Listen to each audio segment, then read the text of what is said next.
Again, the paper we wrote tried to come at this from like a first principles idea, which is that, so if we think about the wide variety of environments and diets that humans thrived in and thrived on, how common is it? How common would it have been for you to have 30 different plant foods in your diet in a week, right? You're in Greece. 2 things are in season, tomatoes and aubergines. You talked about that, right? What are the other 28 that you're supposed to find in the environment? Like, it's just not something that our guts ever, are used, quote unquote, used to seeing. That doesn't mean it's bad, right? I'm not saying that it's bad. Yeah. I'm just saying, like, what are the things that, our guts have helped us through in the past? And if you think about it that way, then you have to think about scenarios when, like, there were no plants, right? So we've come at it from this idea that for the gut, plants are essential, fiber is essential. And that's pretty much because in large population studies, we've told people that that's the case. So people who are more health conscious do that, but they also don't smoke and they sleep more and they exercise more, right? The healthy user bias. And if we think about our guts and, the rest of the body is the same, but in a healthy individual, it's adaptable to many different types of fuel, right?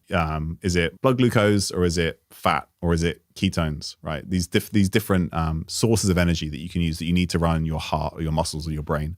Your gut is the same. And the traditional story is that you need fiber, that your gut bugs turn to something we call short chain fatty acids like butyrate. That provides the fuel for your enterocytes, the cells in your gut. But what you see quite clearly is that your gut can use a wide range of fuels. So yes, it can use those. If you eat predominantly plant foods, you'll make short-chain fatty acids like butyrate. That will be the source of fuel. But if you eat more protein, then you'll make what we call iso short-chain fatty acids, and those essentially have the same function. So you can support your gut health just fine with the metabolites from meat rather than plants. The gut cells will still use it. You can also use acetylcarnitines, which are metabolites of fats.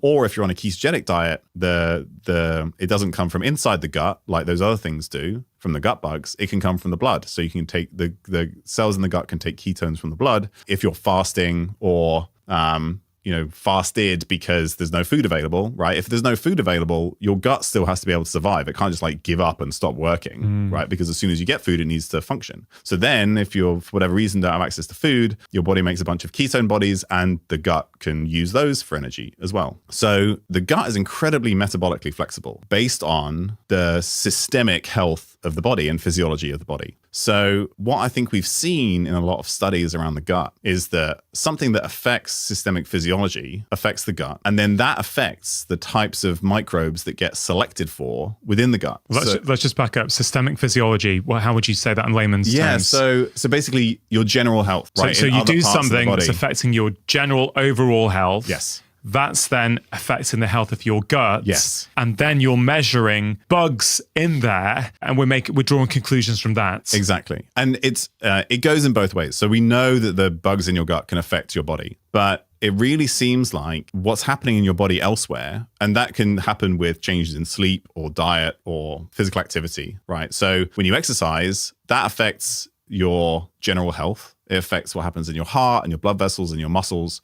They, secrete a bunch of chemicals and hormones and things like that. That affects your health. It also affects your gut. And then what happens is your gut is affected by that, like just by your health changing. That then changes the kind of bugs that survive in that gut. So you'll see things change within the gut, right? You'll see different bugs, but it's because of what's happening elsewhere in the body.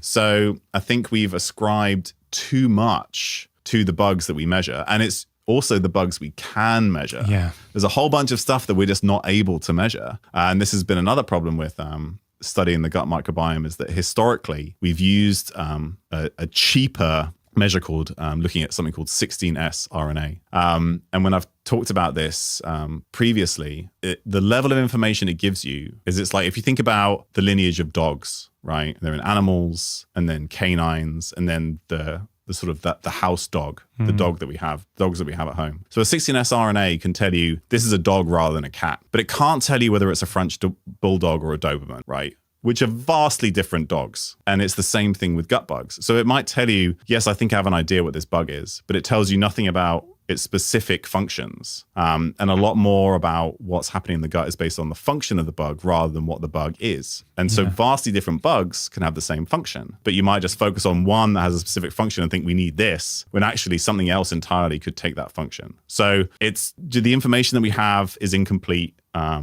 think we've ascribed too much too much to its activity. Doesn't mean it's not important. I think it's very important. No, for sure. But I think we've given it too much credit and taken away what's maybe happening elsewhere in the